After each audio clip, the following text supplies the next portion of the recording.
Legendary college basketball voice Dick Vitale is sharing a difficult update this week that melanoma has now spread to his lungs and liver. He says he's beginning immunotherapy treatment, and he says he is determined to beat it as he has cancer before. This announcement, though, putting a spotlight on this type of cancer that affects more than 100,000 Americans every year and raises also important questions about what happens when it advances. So let's talk more about that this morning with Dr. Marc Hurlbert, CEO of the Melanoma Research Alliance, to help us understand what all this means. Dr. Hurlbert, thank you for your time. Yeah, thank you so much, Dan. Nice to be on the show with you. And yeah, an advanced melanoma diagnosis is very treatable these days. So starting back in 2011, a whole new class of treatments called immune therapy, which Dick has shared publicly, he has started. But in 2011, we had the first FDA-approved immune therapy for melanoma, and two more shortly thereafter in 2014. But these novel class of drugs, immunotherapies, can cure about half of patients with advanced melanoma. When I say advanced melanoma, I mean melanoma that has spread from where it started on the skin to organs, like Dick has shared in his case, to the lungs and liver. Yeah, so 15 years of immunotherapy, how does it work exactly? Why is it such a breakthrough here? Yeah, so immune therapy first proved in melanoma, it is an entirely new class of treatment. We can think of the standard chemotherapy, surgery, radiation, and now you have the fourth pillar of cancer care, immune therapy. What it does is it allows your immune system to attack the cancer just like it would attack a virus or a bacterial infection. And revving up your own immune system to attack cancer, again, it's proven very successful. We can cure about half of patients with these immune therapy drugs. And there's now, since 2011, 19 new FDA-approved drugs for treating advanced melanoma. I guess let's start with the basics. How would you describe advanced melanoma for folks out there watching and unfamiliar? Yeah, so melanoma is a skin cancer. People most commonly think of it as a mole on their skin, like a brown spot.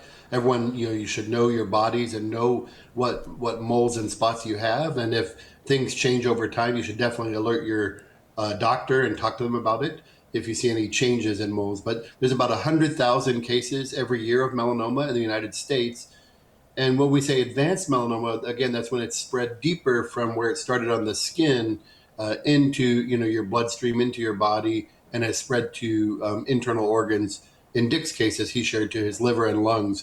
But it's very treatable. These immune therapies, first proven in melanoma, now are used in almost 30 different types of cancers. Does it just spread really fast to go from one of these spots that you mentioned to, in Dick's case, the lungs and liver? It doesn't necessarily spread fast, but but being aware of your body and changes, you should get to the doctor as quickly as possible, because when it's caught early, it can be removed surgically. But in Dick's case, it sounds like he had melanoma previously, from what I've read publicly, and that this is a recurrence. It's come back, and so it doesn't necessarily spread to the distant organs quickly, but again, early detection, when you have melanoma on the surface of your skin, early detection is key, and being aware of your body and talking to your doctors.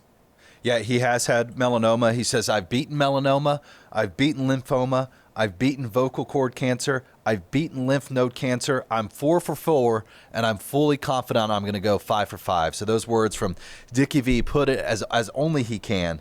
Dr. Hurlbert, what specifically should folks be looking for on their body or perhaps their partners when it comes to early warning signs?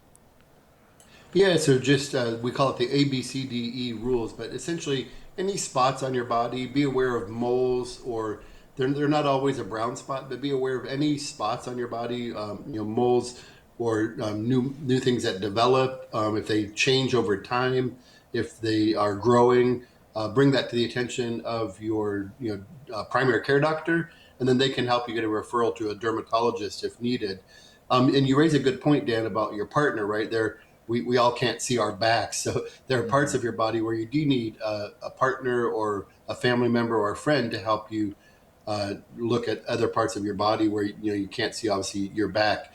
So just be aware of any changes in spots over time. If you've had bad sunburns when you were a toddler or in your teenage years, then you should just be cognizant of any changes in your skin over time.